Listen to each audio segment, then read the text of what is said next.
नमस्कार दोस्तों, आज के सेशन में हम समझेंगे कि बिहार में बनेंगे 5 बड़े नए एक्सप्रेसवे।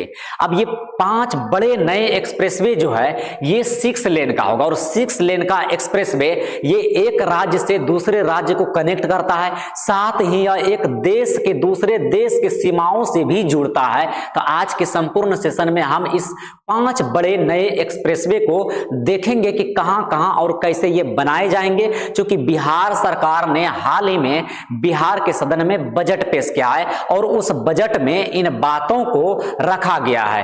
तो बजट जो है बिहार सरकार का पेश हो चुका है, पिछले वीडियो में हमने बात कर लिया है। अगर आपने नहीं देखा है तो उसको जाकर के आप देख लीजिए। इस बार का बजट का जो नाम दिया गया है वो बहुत इंपॉर्टेंट है आपके पीसीएस एग्जाम के दृष्टिकोण से, और उस बजट का नाम दिया गया है आन, ईमान, अरमान, विज्ञान और सम्मान।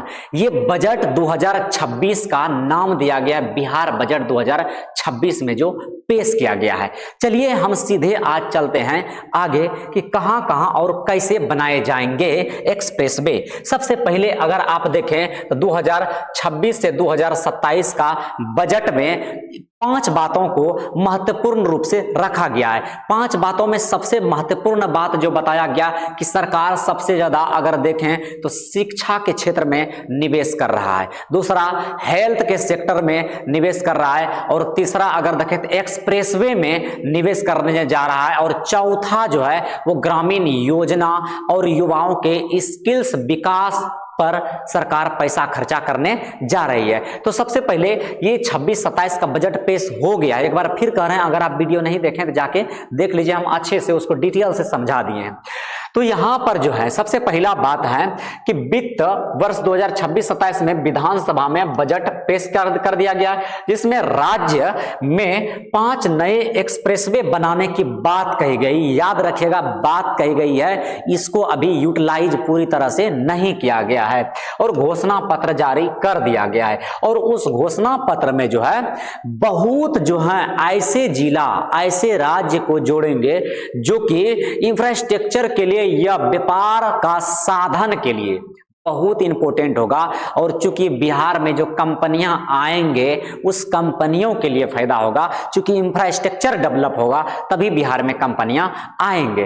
तो आगे अगर हम बात करें इन 5 एक्सप्रेसवे को देखेंगे, और 5 एक्सप्रेसवे में सबसे पहला एक्सप्रेसवे आपको दिख रहा है पटने। क्या नाम है इसका? पटने, यानी पूर्णिया और पूर्णिया एक्सप्रेसवे, यानी कि पटना से पूर्णिया को कनेक्ट करने वाला। इसमें अगर आप देखें तो कुल मिला के 280 किलोमीटर है। कितना है? 280 किलोमीटर है इसकी लंबाई, कुल लंबाई। याद रखेगा कि ये 6 लेन है, ये 6 लेन है। पटने से यानी कि पटने से पूर्णिया तक 6 लेन ग्रीन फील्ड एक्सप्रेसवे करीब 280 किलोमीटर लंबा ये प्रोजेक्ट है। यात्रा समय को बहुत कम करेगा और उत्तर पूर्व बिहार में पटना कनेक्ट करेगा, यानी कि उत्तर और पूर्वी बिहार को ये कनेक्ट करेगा पूरी तरह से। तो एक एक्सप्रेसवे आपको याद रखना है कि पूर्णिया, पटना और पूर्णिया एक्सप्रेसवे याद रखिएगा, ठीक है। उसके बाद दूसरा जो है यहां पर दूसरा है गोरखपुर। क्या कहता है? गोरखपुर से सिल्लीगुड़ी एक्सप्रेसवे। अब ये गोरखपुर से सिल्लीगुड़ी एक्सप्रेसवे को जोड़ेगा, कई जिलों से गुजरेगा, जैसे उत्तर प्रदेश से होते हुए बिहार के कई जिलों से गुजरता है। कहता है फिर ये पश्चिम बंगाल के सिल्लीगुड़ी तक जाता है, यानी कि ये किनको किनको जोड़ेगा? याद रखिएगा, गोरखपुर सिल्लीगुड़ी एक्सप्रेसवे जो है ये कहीं ना कहीं जो है याद रखिएगा गुजरात 1 हो गया, पटना 2 हो गया, और आपका उत्तर प्रदेश 3 हो गया, यानी कि बिहार का उत्तर बिहार तथा पूर्वोत्तर भारत की कनेक्टिविटी को यह मजबूत करेगा। कहने का मतलब कुल मिला के यह बात है कि ये कई राज्यों को जोड़ेंगे। इसका अगर कुल लंबाई की बात करें तो यहां पर 520 से 600 लगभग किलोमीटर इसकी लंबाई मानी जाती है, ठीक है। इनको आप याद रखिएगा। उनके बाद अगला अगर हम बात करें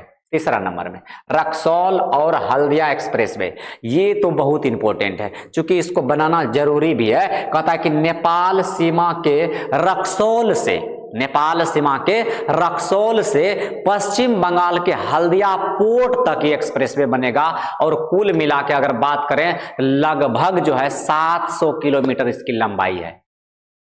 650 से जो है 695 किलोमीटर कह सकते हैं कि कुल लंबाई इसकी लगभग 700 किलोमीटर है, और बिहार को एक समुद्री बंदरगाह से जोड़ेगा। ये सबसे बड़ी बात यह है कि बिहार को एक समुद्री बंदरगाह से जोड़ेगा। ये बहुत इंपॉर्टेंट है, इसका जो क्षमता जो है धीरे धीरे बढ़ाई जाएगी। उसके बाद बक्सर और भागलपुर, बक्सर भागलपुर पटना भभुआ क्षेत्र एक्सप्रेसवे, ये भी कहीं ना कहीं इंपॉर्टेंट है। अब ये इंपॉर्टेंट क्यों है? क्योंकि यहां पर देखिए कि यह प्रोजेक्ट जो है पिछले साल से एक प्रोजेक्ट चर्चा में है, और जिसमें मौजूद हाईवे को शीघ्र अधिक क्षमता वाला एक्सप्रेसवे बनाने की योजना है। कुल मिलाकर अगर इसकी लंबाई देखें तो लगभग 350 किलोमीटर इसकी लंबाई है, और इस एक्सप्रेसवे को अगर देखें तो मार्ग में पटना मोकामा मुंगेर के माध्यम से भागलपुर जाने की पूरा ये तैयार किया जाएगा। तो कुल मिला के जो है मोकामा से लेकर के मुंगेर भागलपुर पटना ये सब को एक तरह से कनेक्ट करेगा। अब जरा सोचिए कि अगर इस प्रकार का एक्सप्रेसवे अगर बनेगा बिहार में, तो बिहार का एक्सप्रेसवे जब इस तरह से बनेगा तो बिहार में इंफ्रास्ट्रक्चर इतना बढ़िया डेवलप होगा, और इतना बढ़िया लोग बिजनेस करने यहाँ आएंगे, यहाँ पर कंपनी का स्थापना होगा, फैक्ट्री लगाएंगे, तब धीरे धीरे बिहार का विकास होगा। क्योंकि कंपनी वाला को भी फैक्ट्री जो लगाएगा उसको भी कहीं ना कहीं ये सब साधन चाहिए, तब जाकर के वो आएगा। क्योंकि आपके यहाँ तो प्रोजेक्ट तैयार कर देगा, आपके यहाँ कच्चा माल तैयार कर देगा, आपका यहाँ औद्योगिक व्यवस्था खोल के मान लीजिए कि वस्तुओं का निर्माण कर देगा, लेकिन अगर उसमें ज्यादा कॉस्ट लग गया एक जगह से दूसरे जगह जाने में, तो वस्तु का कीमत में वृद्धि हो जाएगा। तो वस्तु का कीमत में जब वृद्धि हो जाएगा तो वस्तु कम बिकेगा, और वस्तु कम बिकेगा तो कंपनी वालों का जाहिर सी बात है कि घाटा लगेगा। इसीलिए उसको शॉर्टकट ये चाहिए ही चाहिए रास्ता। तो इस प्रकार का अगर एक्सप्रेसवे बनेगा तो कहीं ना कहीं बिहार का भविष्य बहुत बेहतर होगा।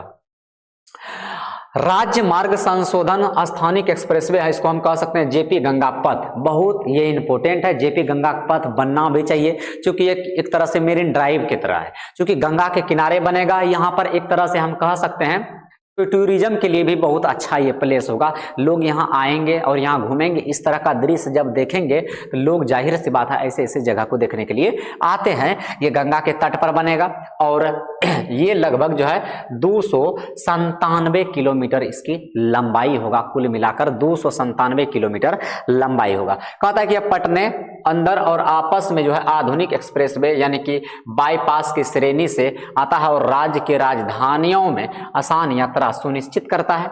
जबकि बजट में सड़क और कनेक्टिविटी परियोजना पर जोर दिया गया है, जो इस श्रेणी में मार्गों को शामिल किया गया है। यानी कि नितिन गडकरी के सरकार, नितिन गडकरी जो परिवहन मंत्री, सड़क परिवहन मंत्री बनाए गए हैं, उन्होंने इस क्षेत्र में बहुत ज्यादा काम किया है।